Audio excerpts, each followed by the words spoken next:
Welcome to Xylem learning. So മക്കളെ, നമ്മുടെ ഓണപരീക്ഷയുടെ time table വന്ന കാര്യം എല്ലാവരും അറിഞ്ഞിട്ടുണ്ടാവില്ലേ? അപ്പം നമ്മുടെ എക്സാമിന് ഇനി കുറച്ച് ദിവസം കൂടി ഉള്ളൂ.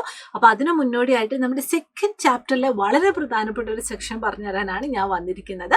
അപ്പം നമ്മളെല്ലാവരും കൂടി എന്ത് ചെയ്യാൻ വേണ്ടി പോവാണ്? ഈ ഒരു ചാപ്റ്റർ അടിപൊളിയായിട്ട് പഠിക്കാനായിട്ട് പോവാണ് കേട്ടോ. സോ നമ്മുടെ ക്വസ്റ്റ്യനിലേക്ക് നമുക്ക് പോവാം. ചിത്രങ്ങൾ നോക്കൂ. ഏതൊക്കെ ശരീരഭാഗങ്ങളാണ് ഈ ജീവികൾക്ക് ഇരയെ പിടിക്കാനും ആഹാരമാക്കാനും സഹായിക്കുന്നത്? എങ്ങനെ? Observe the picture and which body part of the creature help them to catch the prey and eat it. അതായത് ഇവിടെ കുറച്ച് ഫിഗർ കൊടുത്തിട്ടുണ്ട്, കുറച്ച് പിക്ചേഴ്സ് കൊടുത്തിട്ടുണ്ട്. ഇതൊക്കെ നമുക്ക് ഫെമിലിയർ ആയിട്ടുള്ള ആൾക്കാരാണ് അല്ലേ? അപ്പോൾ ഇവരുടെയൊക്കെ ഏതെല്ലാം ശരീരഭാഗങ്ങളാണ് അവർക്ക് ഇരകളെ പിടിക്കാനായിട്ടും അതുപോലെ തന്നെ അവർക്ക് ഫുഡ് കഴിക്കാനായിട്ടും അവരെ സഹായിക്കുന്നത്? അതാണ് നമുക്ക് അറിയേണ്ടത്. അപ്പം ഇങ്ങനെയുള്ള ചോദ്യങ്ങളൊക്കെ നമുക്ക് വരാനുള്ള ചാൻസ് ഉണ്ട്. അപ്പം ഇതൊക്കെ നിങ്ങൾ എന്ത് ചെയ്യുക, അറിഞ്ഞു വെക്കുക. അത് മാത്രമല്ല, നമ്മുടെ ടെക്സ്റ്റ് ബുക്കിൽ തന്നെ നമുക്ക് ഇതേപോലെയുള്ള കുറേ ആക്ടിവിറ്റീസ്, കുറേ ക്വസ്റ്റ്യൻസ് നമുക്ക് കാണാനായിട്ട് പറ്റും. അതും എല്ലാവരും എന്ത് ചെയ്യണം, ഫോളോ അപ്പ് ചെയ്ത് വെക്കണം. ഓക്കെ, നമുക്ക് ഇതിൻ്റെ ഉത്തരങ്ങളിലേക്ക് പോകാം. അപ്പം ഇവിടെ കൊടുത്തിരിക്കുന്ന ജീവികളെ എല്ലാവർക്കും പരിചിതമാണ്, എല്ലാവർക്കും അറിയാം. നമുക്ക് വൺ ബൈ ആയിട്ട് നോക്കാം. ഏറ്റവും ആദ്യം നമുക്ക് എന്ത് ചെയ്യാം, താറാവ് എടുക്കാം അല്ലേ? അപ്പം താറാവിൻ്റെ പ്രത്യേകത എന്താണ്? താറാവിൻ്റെ ശരീരത്തിൻ്റെ പ്രത്യേകത എന്താണ്? എണ്ണമയമുള്ള തൂവലുണ്ട്, ത്വക്കിനടിയിലെ കൊഴുപ്പുണ്ട്. അതൊക്കെ എന്താണ്? വെള്ളത്തിൽ അനായാസം സഞ്ചരിക്കാൻ സഹായിക്കുന്നു. തുഴ പോലുള്ള കാലുകൾ നീന്തൽ എളുപ്പമാക്കുന്നു. പരന്ന ചുണ്ടുകൾ മീനുകളെ വായ്ക്കുള്ളിലാക്കാൻ സഹായിക്കുന്നു. അപ്പം എങ്ങനെയാണ് അവർ ഇര പിടിക്കുന്നത്? എങ്ങനെയാണ് അവർ രക്ഷപ്പെടുന്നത്? അതിൻ്റെയൊക്കെ അവരെ സഹായിക്കുന്ന അവരുടെ പ്രത്യേകതകൾ എന്തൊക്കെയാണ്? അതൊക്കെയാണ് നമ്മളിവിടെ നോക്കുന്നത്. Oily like a feather help to move easily in water. Or light legs make swimming easier. Flat lips help fish into mouth. അപ്പോൾ ഈ പോയിന്റുകളൊക്കെ ഓർത്തിരിക്കുക.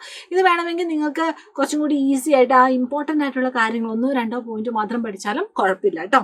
ഇനി അടുത്തത് നമുക്ക് നമ്മുടെ ഈഗിളുടെ പ്രത്യേകതകൾ എന്തൊക്കെയാണ്? വലുപ്പമേറിയതും ശക്തിയുള്ളതുമായിട്ടുള്ള ചിറക് ഉയരത്തിൽ പറക്കാനായിട്ട് സഹായിക്കുന്നു.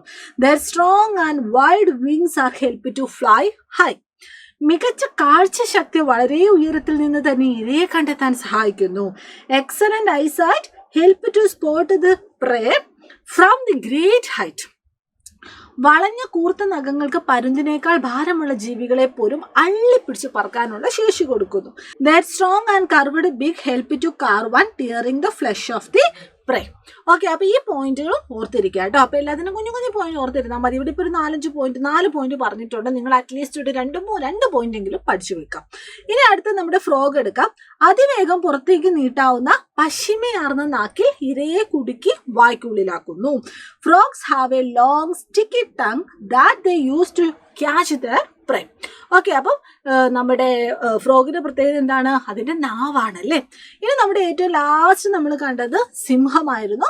കരുത്തുറ്റ ശരീരമുണ്ട്, വേഗത്തിൽ ഓടാനുള്ള കഴിവുണ്ട്, കൂർത്ത് നീണ്ട പല്ലുപയോഗിച്ച് ഇരയെ കടിച്ചു കീറാനായിട്ട് കഴിയുന്നുണ്ട്, ബലമുള്ളതും കൂർത്തതുമായിട്ടുള്ള നഖങ്ങൾ ഉപയോഗിച്ച് ഇരയെ കീഴ്പ്പെടുത്തുന്നു. അപ്പം സിംഹത്തിന്റെയും ശരീരത്തിന്റെ പ്രത്യേകതയാണ് പറഞ്ഞിരിക്കുന്നത്.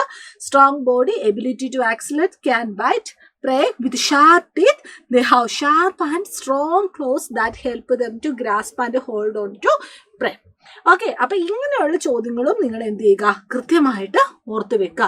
അപ്പൊ ഈ ഒരു ചെറിയൊരു സെക്ഷനിൽ നിന്ന് നമ്മൾ 4 അല്ലേ നമ്മൾ പറഞ്ഞത്? സിംഹം പറഞ്ഞു, അതുപോലെ തന്നെ തവള പറഞ്ഞു, പരുന്ത് പറഞ്ഞു, താറാവ് പറഞ്ഞു. ഈ 4 ജീവികളുടെയും പ്രധാനപ്പെട്ട കുറേ പോയിന്റ്സ് നമ്മൾ പഠിച്ചിട്ടുണ്ട്.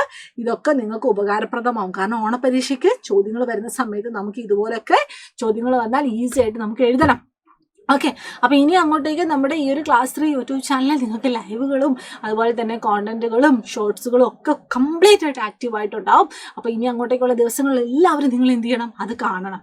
ഓക്കെ, അപ്പോൾ അടിപൊളിയായിട്ട് ഇരിക്കുക. നമുക്കിനി വീണ്ടും കാണാം. അപ്പോൾ എല്ലാ മക്കൾക്കും all the very best. Thank you so much. By.